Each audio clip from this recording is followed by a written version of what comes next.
Hello dear students, force and laws of motion काफ़ी important है और हमेशा यहाँ से क्वेश्चंस आते हैं. It is very important from the point of view of NTSE, olympiad and later on your JEE and NEET, हर जगह पर, because it is related with the motion. और मैंने आपको लॉज ऑफ मोशन में first law and second law पढ़ा दिए थे. Now we are very ready to go for the study of third law. And third law के साथ ही एक जबरदस्त लॉ, अब क्या कह सकता हूं मैं, कमाल चीज है, that is known to be as law of conservation of momentum. समझना पड़ेगा आप लोगों को. लेकिन चूंकि in case of 9th and 10th, in case of NTSC and olympiad, vector notation वहां पर कहीं भी नहीं दे रखे हैं. वेक्टर नोटेशन है ही नहीं. अब प्रॉब्लम यह है कि force itself is a vector quantity, momentum itself is a vector quantity. तो मैंने आप सब लोगों को ये चीज बता दी थी और समझा दी थी अच्छी तरह से, और दोबारा समझा रहा हूं दैट यहां हमने अपने आप को कन्फाइन कर रखा है that it is a motion on a straight line. अब जब motion on a straight line रहेगा ना, तो only possible directions are only two. दो ही पॉसिबल डायरेक्शन है, या तो फॉरवर्ड या बैकवर्ड या अप एंड डाउन. तो ऐसे केसेस में एक डायरेक्शन को पॉजिटिव और दूसरी डायरेक्शन को नेगेटिव लेके काम चल जाता है, तो वेक्टर नोटेशंस की जरूरत नहीं पड़ती है. ठीक है, तो अब we are confined to motion on a line और motion in a straight line. Agreed. तो direction only two possible direction, either left or right or forward or backward. एक को पॉजिटिव लेंगे और दूसरे को क्या ले लेंगे, नेगेटिव ले लेंगे. तो हमें वेक्टर नोटेशन की जरूरत नहीं पड़ती है. तो मैं जितनी भी चीजें यहां लिखूंगा, क्योंकि कन्फाइन कहां रहना है, related to your 9th and 10th syllabus, related to your NTSC and olympiad. आगे चल के तो फिर आप डेफिनेटली है कि मोमेंटम के बारे में जब बात करेंगे तो मोशन इन अ प्लेन या मोशन इन 3 डायमेंशन, तब तो बिना वेक्टर नोटेशन के काम नहीं चलता है, लेकिन आपका काम चल जाएगा. ठीक है.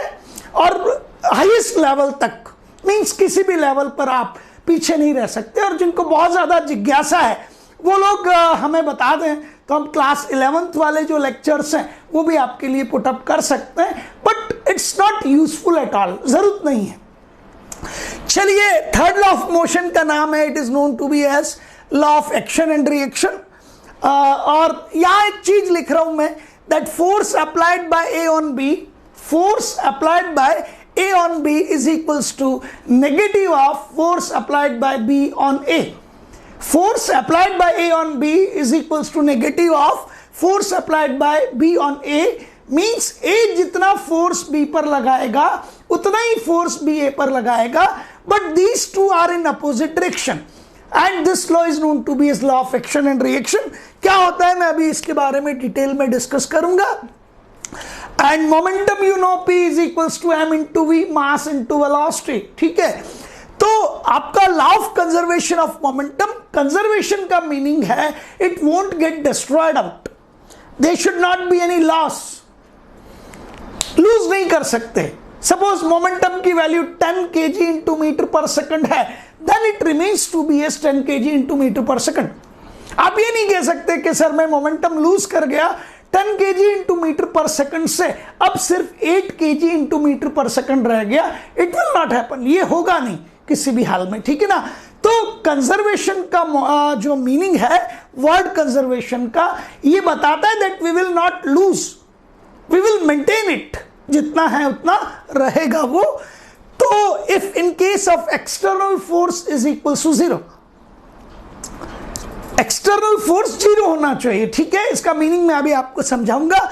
उस केस में आपका सिस्टम का जो मोमेंटम है, P का मीन्स मोमेंटम, S का मतलब सिस्टम, तो इसका मीनिंग निकला momentum of the system, and momentum of the system will be constant. और ये कब कांस्टेंट रहेगा, when external force will be equal to 0. मैंने एक्सटर्नल फोर्स के बारे में आपको बता दिया था what it is during the teaching of second law of motion. वही तो था, F external is equals to mass into acceleration. और कई बार हम इस एक्सटर्नल फोर्स को इम्बैलेंस फोर्स कह देते हैं. ठीक है ना. बट अल्टीमेटली जो करेक्ट टर्मिनोलॉजी है that is external force.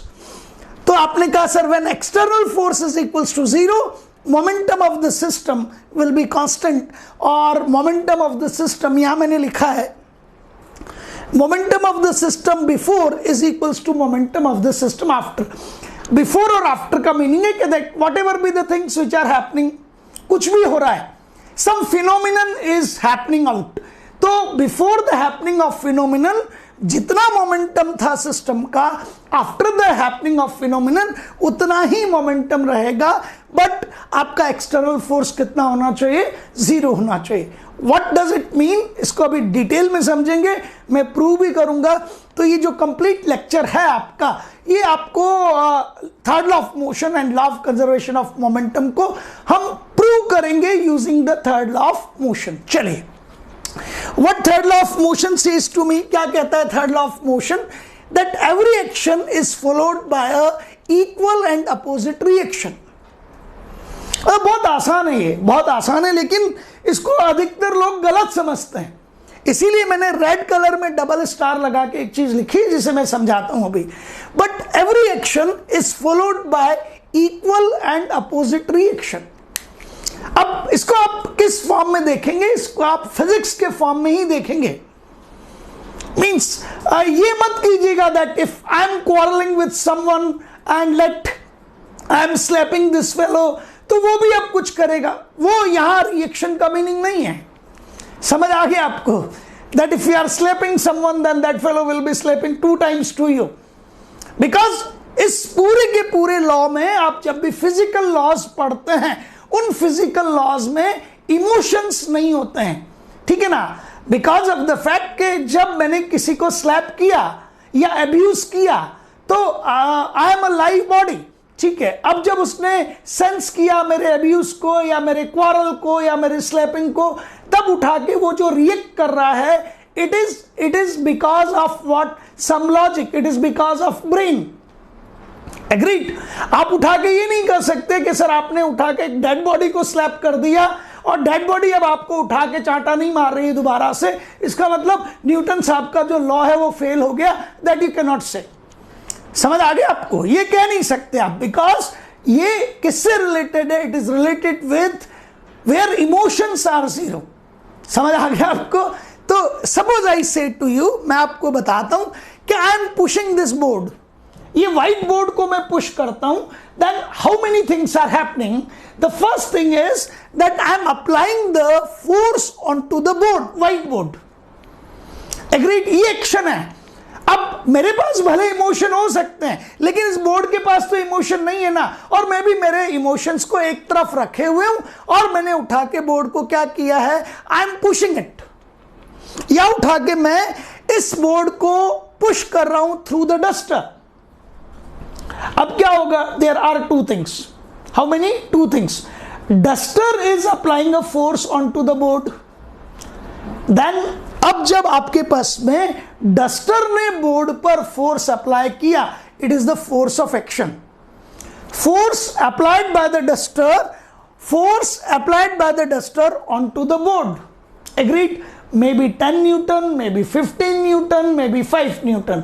It is one thing, एक चीज है. ठीक है, और फोर्स की डायरेक्शन है आई एम पुशिंग इट, मैं इसको अंदर की तरफ धकेलना चाहता हूं. तो आपने मुझे 2 चीजें समझाई. Sir force it is related with value, magnitude, and one more thing that is direction. ध्यान रखने ये चीजें सबको बहुत इंपॉर्टेंट होती है. सो लेट मी अप्लाइंग और let a duster is applying a force on to the board, it is the force of action. then board will apply the force onto the duster, and that force will be exactly equals to the force applied by duster onto the board, but it will be in opposite direction. So action किसने किया? Duster ने. किस पर? Board पर. और reaction किसने किया? Followed. पहले एक्शन होगा, और यदि एक्शन नहीं हुआ then there will not be any reaction. Reaction is followed by the action.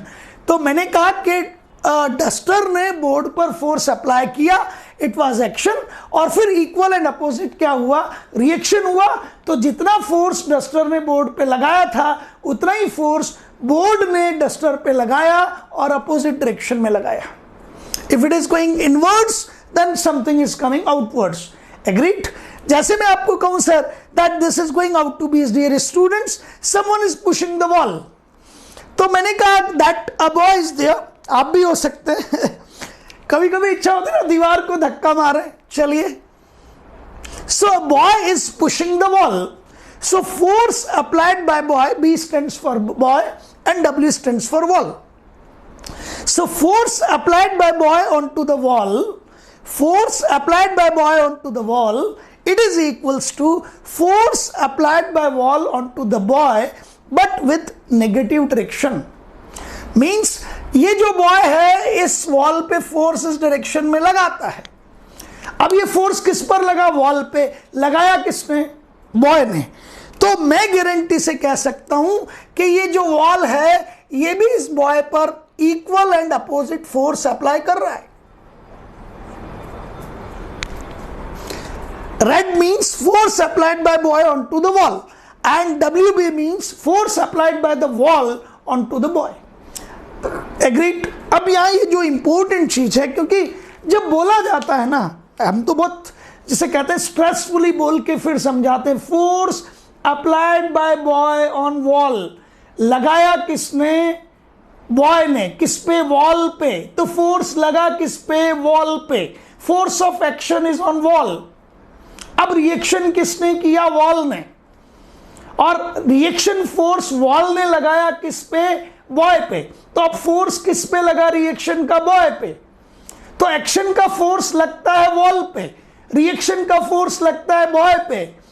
Agreed? और ये दोनों अलग अलग बॉडीज हैं, लेकिन जब तक इतना चीख के और इतना बाइफरकेट करके ना बताओ तो बच्चे में सेंस ही डेवलप नहीं होता, उसे पता ही नहीं पड़ता हो क्या रहा है। अब मैंने कहा एक्शन का फोर्स किस पर लगा?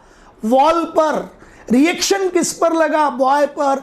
तब जाके कहते हैं कि force of action and reaction acts on different bodies. पक्का? मींस एक्शन और रिएक्शन का फोर्स एक ही बॉडी पर नहीं लगता, तो आपके एक्शन और रिएक्शन के लिए at least there should be two bodies. ऐसा नहीं कर सकते कि मैंने ही एक्ट किया और मैंने ही रिएक्ट किया, it can not happen. Is that clear in your mind? जैसे होता है ना, आप उठा के यार चलते हैं, देखें, पकड़ते हैं, एक्सपेरिमेंट करते हैं, तो जो छोटे बच्चे होते हैं, मैंने कई बार देखा है, तो वो जाते हुए किसी मकोड़े को पकड़ने की कोशिश करेंगे। अब पकड़ना तो चाहते हैं वो, ठीक है ना, ये एक्शन है, और फिर मकोड़ा उन्हें क्या करता है? काट खाता है, ठीक है ना, बड़ी जो ब्लैक कलर का मकोड़ा जो होता है, और वो बहुत तीखा काटता है, दर्द होता है। तो एक्शन भी खुद ने किया, रिएक्शन भी। ये Newton's third law of motion नहीं है। Is that clear in your mind? Newton's third law of motion के लिए we need what? Two physical bodies without emotions. Is that clear? So force applied by boy onto the wall, then force applied by wall onto the boy, equal and opposite. So force of action and reaction are working onto the different bodies, but their values are equal and their directions are opposite, not different, just opposite to each other. ठीक है? तो ये आप कहते हैं कि minus sign कहता है डायरेक्शंस अपोजिट है, और इक्वल साइन कहता है दोनों फोर्सेस इक्वल हैं। ठीक है? Suppose two bodies are there which are ready to collide. जैसे एक कार का एक्सीडेंट होता है ट्रक से या ट्रोले से, सो द ट्रोला is having the very heavy mass, full of 20 ton और 40 टन, 40 टन का एक ट्रोला मूव कर रहा है, और मुश्किल से 800,000 किलो का एक कार मूव कर रहा है। दोनों के मास में बहुत डिफरेंस है, but they get collided out. That time the force of action applied by the car onto the truck will always be equals to force of reaction applied by truck onto the car, equal and opposite. So suppose body A and B are colliding with each other, A B को collide कर देता है, तो A B पर force लगाता है इस direction में, फोर्स अप्लाइड बाय B और force applied bye A on B, तो B भी आपका फोर्स अप्लाई करेगा बट ए पर जस्ट अपोजिट डायरेक्शन में, और ए और बी आपके क्या होंगे? दोनों फोर्सेस जो ए और बी पर लग रहे हैं वो इक्वल भी होंगे और अपोजिट भी होंगे। So F A B is equals to minus F B A. Force applied by A on B is equals to force applied by B on A. These two are equal but with negative sign, means their directions are opposite. Agreed? तो ये तो आपका definition है, ये उसका important point है। और मैंने आपको बता दिया कि ये इक्वल साइन बताता है कि एक्शन एंड रिएक्शन के फोर्स एग्जैक्टली सिमिलर होते हैं irrespective to the bodies, but they work on और they are working in different direction on different bodies. Different means opposite direction here. मतलब different का meaning समझिएगा, just opposite. And bodies are definitely different to each other. So forces are in opposite direction and working on to the different bodies. Agreed? चलिए, third law of motion को use करके हम अब law of conservation of momentum को prove करते हैं।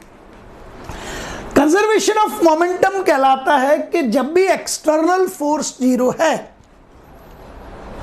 External force zero है, उस समय आपका momentum of the system constant रहेगा before the happening of any phenomenon and after the happening of any phenomenon. आपका हैपनिंग के पहले और हैपनिंग के बाद में, घटना से पहले और घटना के बाद मोमेंटम बदलेगा नहीं, इट रिमेन्स कंजर्व्ड। एग्रीड? चलिए मैं सिखाता हूं आपको। So this is going out to be as a straight line motion. ये आपका बॉडी, ये सब स्ट्रेट लाइन में ट्रेवल कर रहे हैं।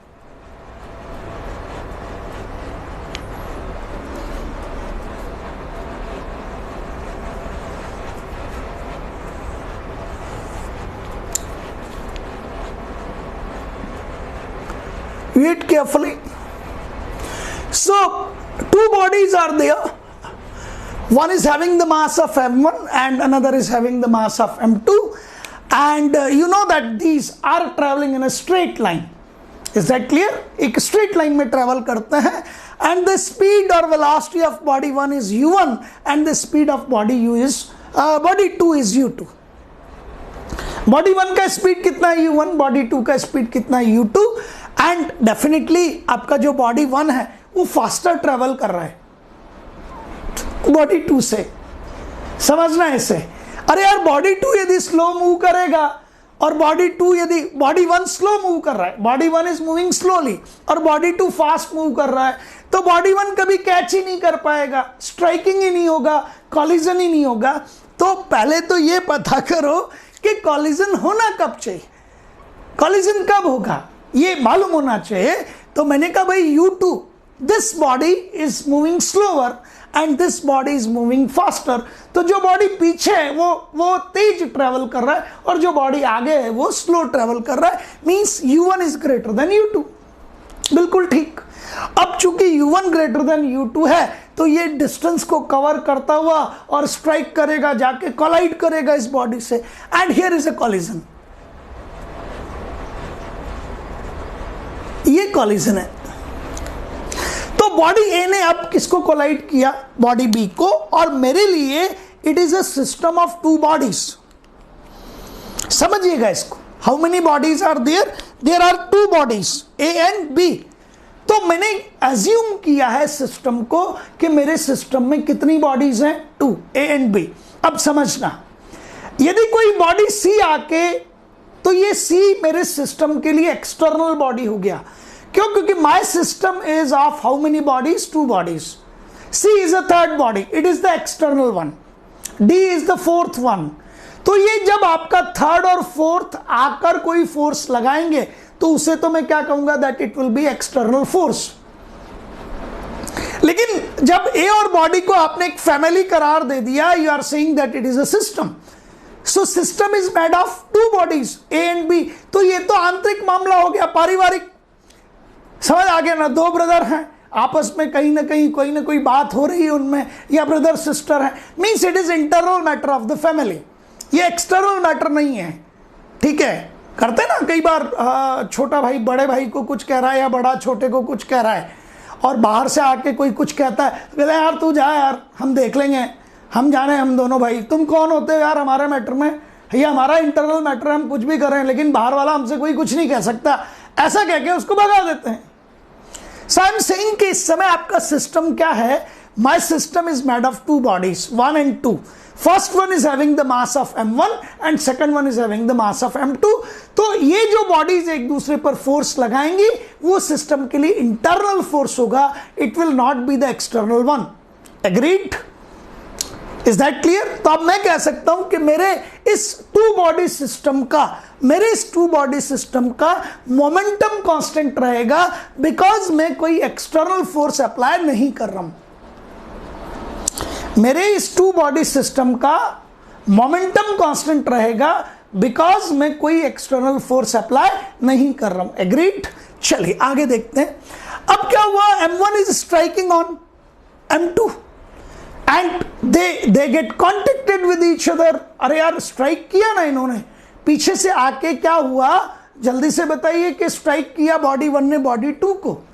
हालांकि आगे चल के आप सब बच्चे स्ट्राइकिंग के लिए फिजिकल कांटेक्ट होना जरूरी नहीं है। कॉलिजन का मीनिंग ये नहीं है कि फिजिकल कांटेक्ट में आए। कॉलिजन का मीनिंग सिर्फ इतना सा होता है कि किसी एक की प्रेजेंस की वजह से दूसरा डिस्टर्ब हो जाए।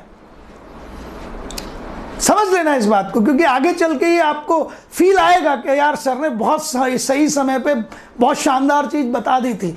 Collision doesn't require the physical contact even if the body 2 its velocity get disturbed because of the presence of body 1 without having a physical touch or a physical contact, even after we say that yes these two get collided with each other। तो एक तो concept clear हो गया कि collision के लिए physical contact का होना जरूरी नहीं है, लेकिन हो भी जाए तो कोई फर्क नहीं पड़ रहा। तो बॉडी 1 ने बॉडी 2 को कोलाइड किया और कॉलिजन का टाइम कितना है, टाइम ऑफ कॉलिजन मींस ये टी टाइम के लिए कोलाइड करते हैं। अब इस दौरान body 1 will apply the force on body 2 and body 2 will apply the force on body 1। Body 1 2 पे फोर्स अप्लाई करेगा दैट इज F1 और बॉडी 2 1 पे अप्लाई करेगा that is going out to be as F1 क्या है, 1 ने लगाया 2 पर F1, आप इसको चाहें तो F12 भी कह सकते हैं लेकिन कंफ्यूज होंगे, इसलिए आप चाहें तो इसको बहुत इजीली ये कर सकते हैं। चलिए अच्छे बच्चे हैं इसलिए मैं बता देता हूं, इट इज F12। F12 मत समझना। Force applied bye 1 on 2, force applied bye 1 on 2 and it is force applied bye 2 on 1। 1 ने 2 पर फोर्स लगाया, 1 ने 2 पर फोर्स लगाया, ये एक्शन 1 ने 2 पर फोर्स लगाया, ये एक्शन है। किस पे हुआ, 1 ने 2 पर लगाया, बॉडी 2 पर लग रहा है। अब चूंकि बॉडी 2 पर एक्शन हुआ तो बॉडी 2 रिएक्ट करती है। अब बॉडी 2 1 पे फोर्स लगाती है, इट इज रिएक्शन। बॉडी 2 ने लगाया किस पर, 1 पे, तो बॉडी 1 ने लगाया 2 पर राइटवर्ड्स, तो according to the third law of motion body 2 react करेगी और 1 पर फोर्स लगाएगी leftward and this is reaction. और according to Newton's third law of motion आपको मालूम है कि ये दोनों फोर्सेस एक दूसरे के इक्वल भी होने चाहिए और अपोजिट भी होने चाहिए। तो चलिए आपके लिए ये F12 हो गया, ये आपका F21 हो गया, इसको F12 कर देते हैं और इसको F21 कर देते हैं। अब आफ्टर द कॉलिजन इसका वेलोसिटी हो गया V1 और इसका वेलोसिटी हो गया V2। मतलब बॉडी 1 जिसका मास कितना है M1, और ध्यान से समझना, बॉडी 1 जिसका मास कितना है M1, उसका वेलोसिटी फोर्स लगने की वजह से चेंज हो गया, है ना? कितना, U1 से V1, U1 से V1। बहुत ध्यान से देखना, अभी मैं कुछ चेंज करूंगा आपके सामने, ठीक है? तो मैंने आपसे ये कहा कुछ चेंज करूंगा आपके सामने। बॉडी 1 की वेलोसिटी U1 से V1 चेंज हो गई T टाइम में। कॉलिजन का टाइम कितना है T, और बॉडी 2 की वेलोसिटी चेंज हो गई U2 से V2 T टाइम में।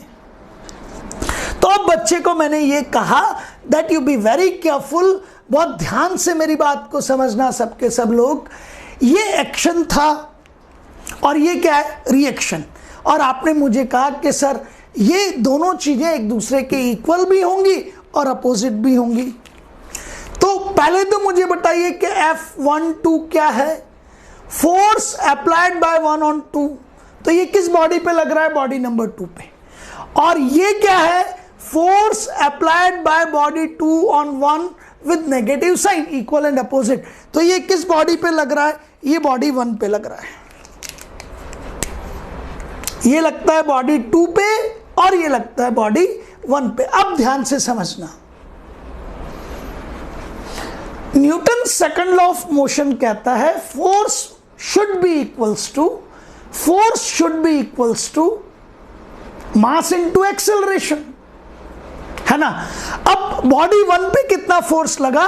तो बॉडी 1 पे फोर्स लगा F21।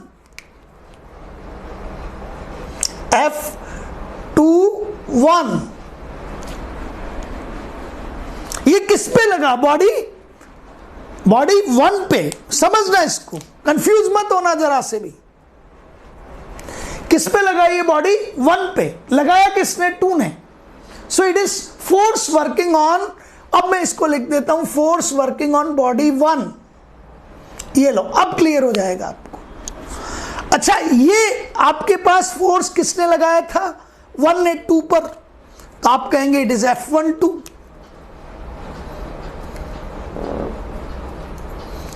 F12 ये लगा किस बॉडी पे? लगा बॉडी नंबर 2 पे। लगा किस पे? बॉडी नंबर 2 पे, ठीक है। बॉडी 2 पे force applied by body 2 on 1, force applied by body 1 on 2। दोबारा, force applied by body 1 on 2, force applied by body 2 on 1। तो पहली बॉडी पे कितना फोर्स लग रहा है? F21। Force applied bye 1 on 2, तो ये कौन सी बॉडी पे लग रहा है? सेकंड बॉडी पे, और इसको आपने कह दिया it is F2। F1 force working on body 1 किसने अप्लाई किया था? 2 ने। F21 force applied by body 2 on 1, force applied by body 1 on 2। ये 1 ने अप्लाई किया, ये 1 ने अप्लाई किया किस पे? 2 पे। और आपको पता है कि ये 1 ने अप्लाई किया 2 पे, तो ये एक्शन का फोर्स है, ये एक्शन है, ध्यान रखना। Force applied by body 1 on 2, 1 ने जाके स्ट्राइक किया, 1 ने 2 पे फोर्स लगाया, force applied by body 1 on 2, body 2 पे फोर्स लगा, और ये एक्शन का फोर्स है। और ये जो फोर्स है आपके पास में, force applied by body 2 on 1। अब जब 1 ने 2 पर फोर्स लगाया, तो रिएक्ट करते हुए 2 ने 1 पे फोर्स लगाया। सो force applied by body 2 on 1, ये F1 है, और इसको क्या कहेंगे? रिएक्शन। और ये दोनों force equal to each other है, और इनके डायरेक्शन अपोजिट है। अच्छा, अब देखो F1 कितना? Newton second law of motion पे जाओ, अब काम खत्म हो गया। तो F is equals to mass into acceleration. पहली बॉडी का मास m1, पहली बॉडी का एक्सेलरेशन a1, और एक्सेलरेशन का डेफिनेशन आपको मालूम है, final velocity minus initial velocity upon time, v1 minus u1 upon t। Final velocity body number 1, final velocity v1, initial velocity u1। Body number 2, final velocity v2, initial velocity u2। Body number 1, final velocity v1, initial velocity u1। Body number 2, final v2, initial u2। तो body number 2 का acceleration v2 minus u2 upon t, body number 2 का मास m2। तो body number 2 का force calculate हो गया, F equals to ma। Body पे 2 पे लगने वाला force, force working on to the body 2, force working on to the body 2, mass of body 2 into acceleration, mass into acceleration, mass into acceleration. जब first body है तो first body का mass और first body का acceleration, first body का mass, first body का acceleration is equals to first body पे लगने वाला फोर्स। और फर्स्ट बॉडी पे फोर्स लगाया किसने था? 2 ने। वो एक्शन नहीं था, वो रिएक्शन था। सेकंड बॉडी का मास इंटू सेकंड बॉडी का एक्सेलरेशन, सेकंड बॉडी का मास इंटू सेकंड बॉडी का acceleration is equals to second body पे लगने वाला फोर्स। और सेकंड बॉडी पे फोर्स लगाया किसने था? फर्स्ट बॉडी ने, और वो क्या था? एक्शन। तो ये एक्शन और ये रिएक्शन इक्वल कर दो विद नेगेटिव साइन। तो m1 v1 minus u1 into T is equals to minus m2 v2 minus u2 upon T. T से टी कैंसिल कर दो, टी से टी कैंसिल। अब हो गया m1 इंटू वी1 minus u1 is equals to minus m2 into वी2 minus u2, multiply कर लो, ये माइनस ये प्लस, ये माइनस हो ही जाएगा, रीशफल m1v1 m2v2 को इधर ले आओ तो it is m1v1 plus m2v2, और उधर ले जाओ it will B m2u2 plus m1u1। अब m1v1 plus m2v2 is equals to m1u1 plus m2u2। ये बहुत इंपॉर्टेंट है, बहुत इंपॉर्टेंट है।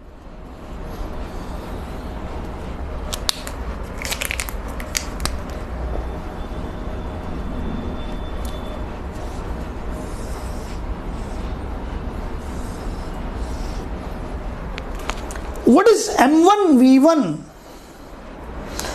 ये मोमेंट m इंटू वी, समझना, इसीलिए मैं इतना जोर देता हूं सब चीजों पे। मैंने मोमेंटम पे बहुत सारा काम करा है सब लोगों को।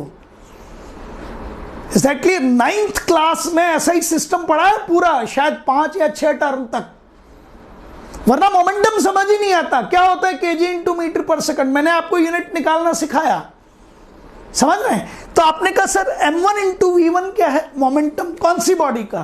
फर्स्ट बॉडी का, लेकिन कौन सा? After collision.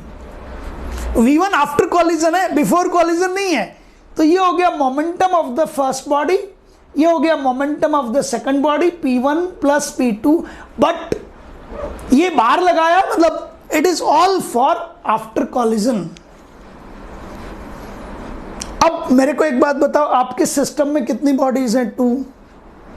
तो p1 first body, p2 second body, लेकिन कब? After collision. m1u1 ये भी p1 है, मोमेंटम है फर्स्ट बॉडी का, लेकिन कब? Before collision. m2u2 ये p2 हो गया, लेकिन m2u2 m into view, mass into speed, momentum. Yes, m2u2 is a momentum of second body, m1u1 is a momentum of first body, but u है ना तो before collision, और m1v1 momentum of the first body, m2v2 momentum of the second body, लेकिन v है ना, v का मतलब after the collision। अब ये जो लेफ्ट साइड है, इसको मैंने क्या लिखा? इसको कहते हैं 1 और 2 मिलके क्या बन रहे थे? पूरा सिस्टम। तो मैंने कहा मोमेंटम ऑफ द सिस्टम, और अब मैंने आपको उस फिनोमिनन का मतलब समझा दिया जिसके बारे में मैंने आपको बोला था, before collision and it is after collision. Means आपको, अब आपने ये प्रूव कर दिया कि m1v1 plus m2v2 it is momentum of the system before collision. This is m1u1 plus m2u2. Sorry, what I said to you, m1u1 plus m2u2, it is a momentum of the system before collision, and m1v1 plus m2v2, it is the momentum of the system after collision. Means momentum change नहीं हुआ है। इसका meaning है कि आपका momentum क्या है? Conserved है, and this law is known to be as law of conservation of momentum. क्या बोलते हैं इसको? In the absence of external force, in the absence of external force, momentum of the system remains conserved. दोबारा बोल रहा हूं, the law of conservation of momentum states that in the absence of external force, momentum of the system remains conserved. Agreed? तो first law, second law पिछले आपके lecture में हो गए थे, थर्ड लॉ और law of conservation of momentum आज हो गया। अब मैं कंप्लीट एक लेक्चर लूंगा आपका, that will be on to the problem discussion. तो पहला जो लेक्चर होगा, it will be a problem discussion related to NCERT, it is NCERT special. और दूसरा जो आपका प्रॉब्लम डिस्कशन होगा, it will be on what? That will be NTSE exclusive. ठीक है, दोनों में हो सकता है कि एक ही लेक्चर में हो जाए या अलग अलग लेक्चर लगे, but we can not compromise. तो आज सबके सब स्टूडेंट्स फर्स्ट और सेकंड लेक्चर से अपना कंप्लीट थ्योरी पूरा का पूरा कर लें। आज आपके पास एक DPPs भी आएगा, बट आपको उसे सॉल्व नहीं करना है, मैं करवाऊंगा, फिर आगे बढ़ेंगे। एग्री?